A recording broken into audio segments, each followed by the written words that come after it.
Uma Vida com Propósito, de Rick Warren. 19º dia. Cultivando a comunidade. Você poderá ter uma comunidade saudável, sólida, bem-sucedida e que Deus aprova somente se trabalhar duro para fortalecer os relacionamentos, tratando todos com dignidade e honra. Tiago, capítulo 3, versículo 18. Eles passaram a seguir o ensino dos apóstolos, a vida em comunidade, a refeição comunitária e a prática da oração. Atos, capítulo 2, versículo 42. Comunidade exige comprometimento. Somente o Espírito Santo pode criar uma verdadeira comunhão entre os cristãos, mas ele cultiva isso por meio das escolhas feitas e dos compromissos que fazemos. Paulo faz referência a essa dupla responsabilidade.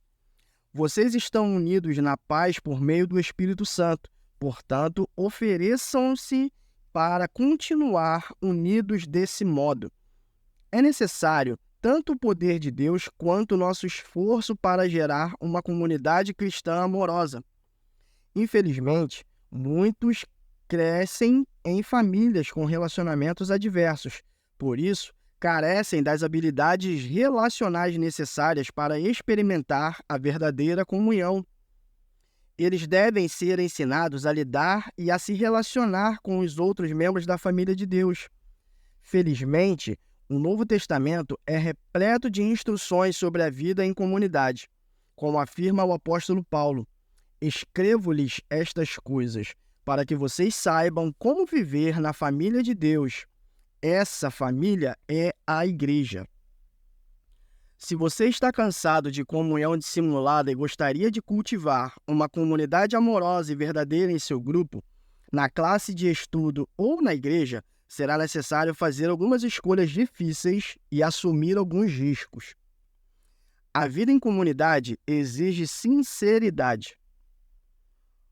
Você deve cuidar para que essa verdade seja dita, em amor, claro, mesmo quando se sentir tentado a ignorar o problema ou evitar o assunto. Embora seja muito mais fácil permanecer em silêncio enquanto os outros à nossa volta prejudicam a si mesmos e outros com alguma prática pecaminosa, essa não é uma atitude de amor. São poucos os que podem contar com alguém que o ame o suficiente para dizer-lhe a verdade, mesmo quando machuca. Então, continuam no caminho da autodestruição. Em geral, sabemos o que precisa ser dito a alguém, mas temores nos impedem de fazê-lo. A comunhão é sabotada pelo medo, quando ninguém tem coragem de se manifestar enquanto a vida de um membro desmorona. A Bíblia nos manda seguir a verdade em amor, porque não podemos viver em comunidade sem sinceridade. Salomão declara: a resposta sincera é sinal de uma amizade verdadeira. Às vezes, isso significa importar-se o suficiente para repreender aquele que estiver em pecado ou sendo tentado a pecar.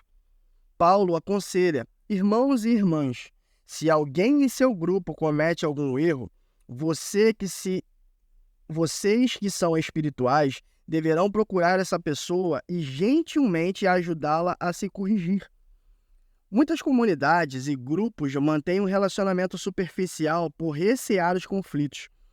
Toda vez que uma questão delicada vem à tona, ela é imediatamente encoberta, a fim de preservar a falsa sensação de paz. O Senhor panos quentes intervém e tenta aplacar os ânimos. O assunto nunca é resolvido e todos vivem com uma frustração encoberta. Todos sabem do problema, mas ninguém fala sobre ele abertamente. Isso cria um ambiente doentio de segredos e fofocas. Paulo é incisivo quanto a este assunto.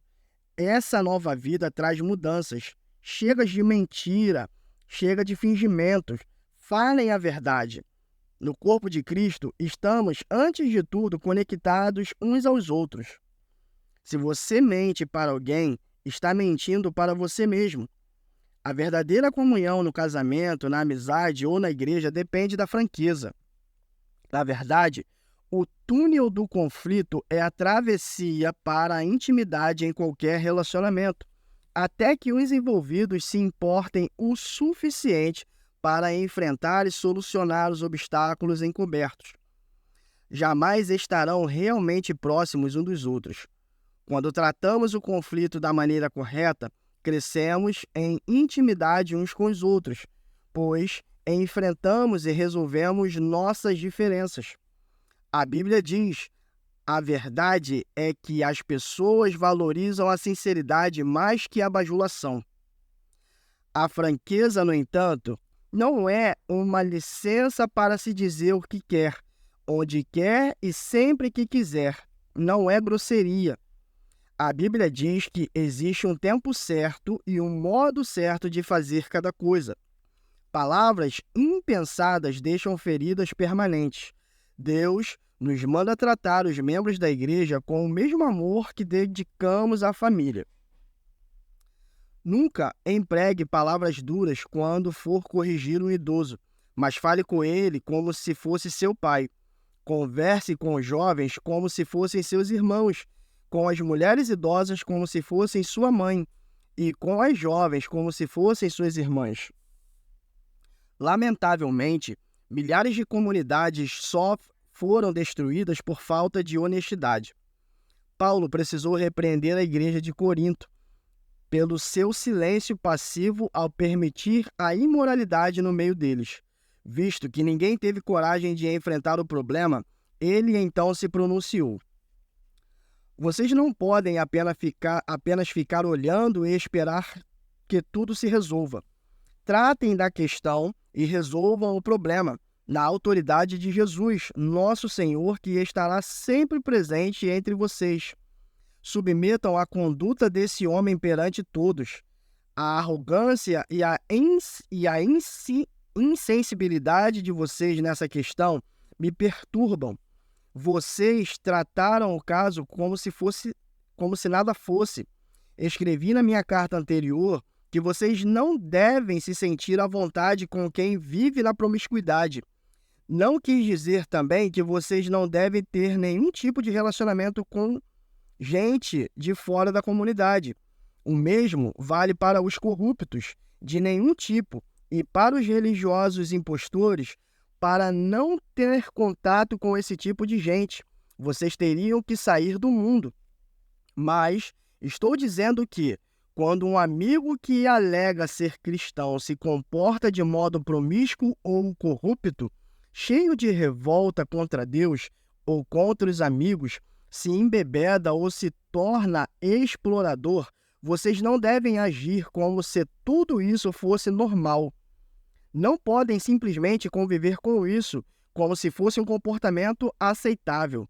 Não sou responsável por aquilo que os de fora fazem, mas será que não temos nenhuma responsabilidade pelos que são da comunidade cristã?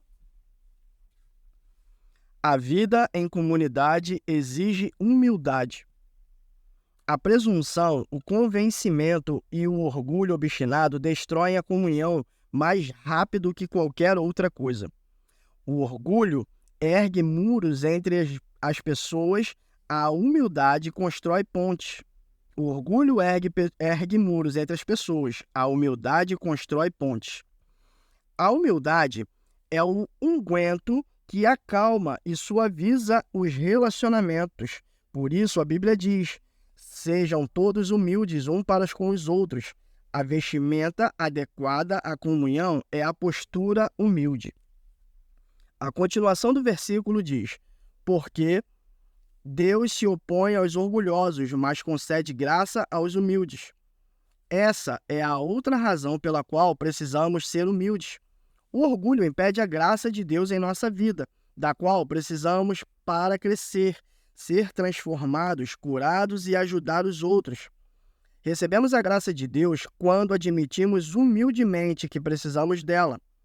De acordo com a Bíblia, Se nos portarmos com arrogância, vivemos em oposição a Deus.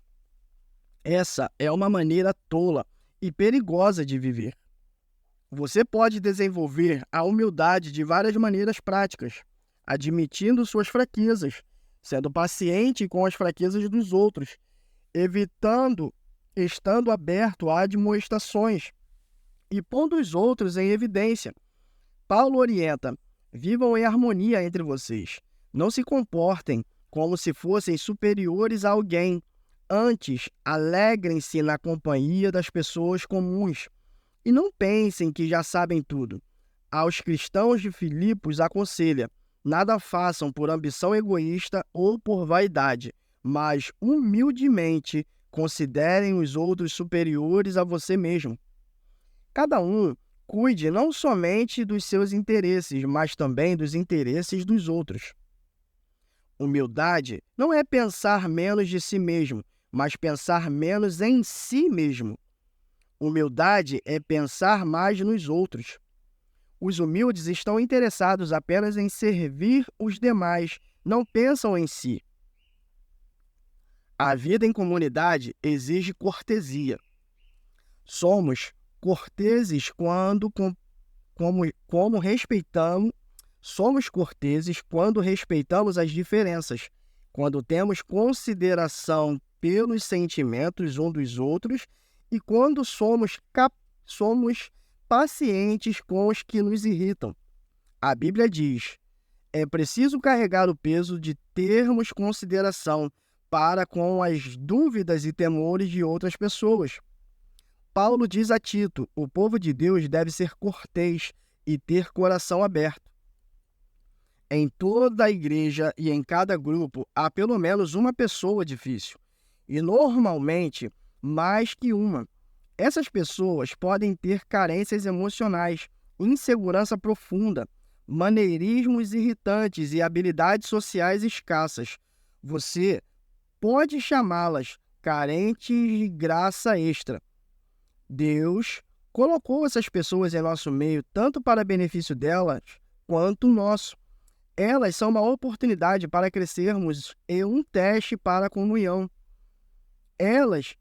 Será que conseguiremos amá-las como irmãos e irmãs, tratando-as com dignidade? Em uma família de verdade, a aceitação não se baseia em critérios como inteligência, beleza ou talento de cada membro, mas no fato de pertencermos uns aos outros, defendermos e protegermos a família. Um membro da família pode ser um pouco tolo, mas ainda assim é um de nós. Da mesma forma, a Bíblia diz: sejam dedicados uns aos outros como uma família afetuosa. Aprimorem-se em demonstrar respeito uns para com os outros. A verdade é que todos temos peculiaridades e traços de temperamentos irritantes, mas a comunhão não depende de sermos todos compatíveis. O fundamento para termos comunhão é nosso relacionamento com Deus. Somos uma família. Um elemento essencial para a cortesia é conhecer a origem das pessoas. Descubra o histórico delas. Quando você souber as experiências pelas quais já passaram, certamente será mais compreensivo. Em vez de pensar na distância que ainda precisam percorrer, pense no trajeto que já percorreram, apesar da dor que carregam. Outro preconceito que faz parte da cortesia é não subestimar as dúvidas dos outros. O fato de você não temer alguma coisa não torna esse sentimento inválido. A verdadeira comunidade é construída quando as pessoas sabem que é seguro compartilhar medos e dúvidas sem serem julgadas. A vida em comunidade exige sigilo. Onde existe acolhimento amável e sigiloso, as pessoas irão se abrir e compartilhar suas maiores mágoas, necessidades e seus erros. Sigilo não significa ficar em silêncio enquanto nossos irmãos pecam, mas saber que aquilo que for comentado no grupo ficará restrito ao grupo. É necessário conviver com isso e evitar a fofoca. Deus detesta a fofoca, principalmente quando maldosamente disfarçada de pedido de oração em favor de alguém. Deus diz: os maus provocam discussões, e quem fala mal dos outros separa os maiores amigos. A fofoca sempre causa mágoa e discórdia, e isso destrói a amizade. Deus deixa isso claro quando nos orienta a advertir os que causam dissensão entre cristãos. Eles podem até deixar o grupo ou a igreja ao serem confrontados com ações que semeiam a discórdia. Contudo, a comunhão da igreja é mais importante que qualquer indivíduo. A vida em comunidade exige constância. Você deve manter contato regular com o seu grupo, a fim de desenvolver a verdadeira comunhão. Relacionamentos exigem tempo. A Bíblia diz: não abandonemos, como alguns estão fazendo, o costume de assistir às nossas reuniões. Pelo contrário, animemos uns aos outros. Devemos desenvolver o hábito de nos reunir. Hábito é algo que você faz com frequência, não uma vez ou outra. É preciso passar tempo com as pessoas, muito tempo, para estabelecer relacionamentos íntimos. Por isso, observamos uma comunhão tão superficial em muitas igrejas. Não passamos tempo suficiente juntos, e o tempo que passamos é quase sempre gasto para ouvir uma única pessoa falar. Uma comunidade não é formada de acordo com nossa convivência. Vamos nos reunir quando eu tiver vontade, mas na convicção de que é necessário para a nossa saúde espiritual. Se você quiser cultivar comunhão verdadeira, isso significa reunir-se mesmo quando não tenha vontade, porque acredita que é importante. Os primeiros cristãos reuniam-se todos os dias. Todos os dias eles adoravam juntos no templo, reuniam-se nas casas para o partir do pão e partilhavam das refeições com grande alegria e gratidão. Viver em comunhão requer investimento de tempo. Se você é membro de um pequeno grupo ou de uma classe de escola dominical, recomendo que se faça um pacto entre todos, no qual estejam incluídas as 9 características da comunhão bíblica. Compartilharemos nosso verdadeiro sentimento, autenticidade. Incentivaremos uns aos outros, reciprocidade. Apoiaremos uns aos outros, compaixão. Perdoaremos uns aos outros, misericórdia. Falaremos a verdade com amor, sinceridade. Admitiremos nossas fraquezas, humildade. Respeitaremos nossas diferenças, cortesia. Não divulgaremos segredos alheios que nos são ditos em confiança, sigilo. E faremos do grupo uma prioridade, constância. Quando você olha a lista de características, fica evidente o motivo pelo qual comunhão de verdade é algo tão raro. Ter comunhão significa desistir de nosso individualismo e independência para nos tornarmos interdependentes. Os benefícios de compartilhar a vida um com os outros, no entanto, são plenamente compensados e nos preparam para o céu. 19º dia. Pensando sobre meu propósito de vida. Tema para reflexão: comunidade exige comprometimento. Versículo para memorizar: nós compreendemos o que é amor quando descobrimos que Cristo deu a vida por nós. Isso significa que temos de dar a nossa vida pelos outros fiéis. 1 João, capítulo 3, verso 16. Pergunta para meditar: como eu poderia hoje ajudar meu grupo e minha igreja a desenvolver as características de uma comunidade verdadeira? Esse é o nosso 19º dia e vamos juntos a uma vida com um propósito. Que Deus te abençoe.